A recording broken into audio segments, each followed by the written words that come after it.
అందరికీ వాటి వీడియో వచ్చేసి భక్షాలండి. చాలా మెత్తగా సాఫ్ట్గా దూదిలా ఉంటుంది. సో ప్రాసెస్లోకి వెళ్ళిపోదామా లేట్ చేయకుండా పదండి. ఒక బౌల్ తీసుకొని 2 కప్పుల గోధుమ పిండిని తీసుకోవాలి.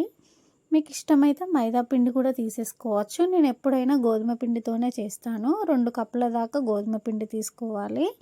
టేస్ట్కి సరిపోను ఉప్పు తీసేసుకోవాలి. అలానే కొద్దిగా పసుపు కూడా వేసుకోవాలి. ఆయిల్ కూడా కొంచెం వేసేసుకొని పిండిని చక్కగా కలుపుకోవాలి. ఇలా కలుపుకున్న తర్వాత కొద్దిగా వాటర్ పోసుకుంటూ కలుపుకోవాలి. పిండిని ముద్దలాగా మంచిగా కలుపుకోవాలి. చూస్తున్నారు కదా, ఇలా ముద్దలాగా కలుపుకున్న తర్వాత ఆయిల్ పోసేసుకొని మళ్ళీ కలుపుకోవాలి.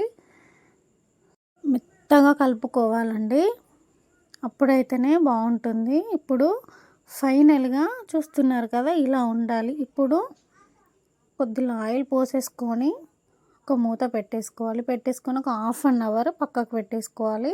పక్కకు పెట్టేసుకున్న తర్వాత ఇప్పుడు ఒక కుక్కర్ బౌల్ తీసేసుకొని 1 కప్పు శనగపప్పు తీసేసుకోవాలి. తీసుకొని 2 టైమ్స్ క్లీన్గా వాష్ చేసేసుకోవాలి. ఇలా వాష్ చేసుకున్న తర్వాత 1 కప్పు శనగపప్పు తీసుకున్నాం కదా, ఇప్పుడు 2 కప్పుల దాకా వాటర్ తీసేసుకోవాలి. ఇలా వాటర్ తీసేసుకున్న తర్వాత కొద్దిగా ఉప్పు వేసుకోవాలి. అలానే కొంచెం ఆయిల్ పోసేసుకొని కుక్కర్ మూత పెట్టేసుకొని 5-6 విజిల్స్ వచ్చే వరకు స్టవ్ మీద ఉంచి మన పప్పుని చక్కగా ఉడికించుకోవాలి. చూస్తున్నారు కదా, మంచిగా చక్కగా ఉడికిపోయింది. ఇలా బెల్లాన్ని తీసేసుకొని సన్నగా తరిగి 1 కప్పున్నర బెల్లాన్ని వేసేసుకోవాలి. మీకు స్వీట్నెస్ ఎక్కువ కావాలనుకుంటే ఇంకొంచెమైనా వేసేసుకోవచ్చు. ఇట్లా స్టవ్ మీద పెట్టేసుకొని కలుపుతూనే ఉండాలండి. ఇప్పుడు ఒక 5 ఇలాచీని తీసేసుకొని చిన్న రోట్లో దంచుకోవాలి. దంచుకొని పక్కకు పెట్టేసుకోవాలి. ఇలా పప్పు బెల్లం అనేది చక్కగా మిక్స్ అయిపోయింది కదా, ఇప్పుడు మనం ముందుగా దంచి పెట్టుకున్న ఇలాచీ పౌడర్ని కూడా వేసేసి కలుపుకోవాలి. మనకి సపరేట్ అవుతుంది కదా, మనకు పూర్ణం రెడీ అయినట్టే. కొంచెం చల్లారిన తర్వాత ఇలా పూర్ణం బాల్స్లా చేసేసుకోవడమేనండి. ఇలా మొత్తం అంతా చేసేసుకున్న తర్వాత మరొక్కసారి మనం ముందుగా కలిపి పెట్టుకున్న గోధుమ పిండి ముద్దని మరొక్కసారి కలిపేసుకొని ఇలా ఇది కూడా బాల్స్లా చేసేసుకొని ఇందులో మన పూర్ణం అనేది పెట్టేసుకోవాలండి. పెట్టేసుకొని ఒక కవర్ తీసుకోవాలండి. మనకు బట్టలకి వస్తుంది కదా, ఆ కవర్ అయితే పర్ఫెక్ట్గా సెట్ అవుతుంది.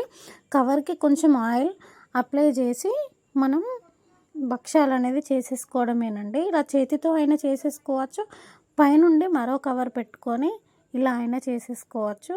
చాలా బాగా వస్తాయి. ఒకసారి తప్పకుండా ట్రై చేయండి. చాలా సాఫ్ట్గా 3 డేస్ వరకైనా ఉంటాయండి. ఇవి అంత టేస్టీగా ఉంటాయి. అటు ఇటు 2 వైపులా కాల్చుకొని తీసేసుకోవడమేనండి. ఈ భక్షాలు రెడీ అయిపోయినట్లేనండి. ఇవి 3 డేస్ దాకానైనా ఉంటాయండి, పాడవ్వవు అసలే. ఈ రెసిపీ కనుక మీకు నచ్చినట్లయితే లైక్ చేయండి, షేర్ చేయండి అండ్ సబ్స్క్రైబ్ చేసుకోవడం మాత్రం మర్చిపోవద్దు.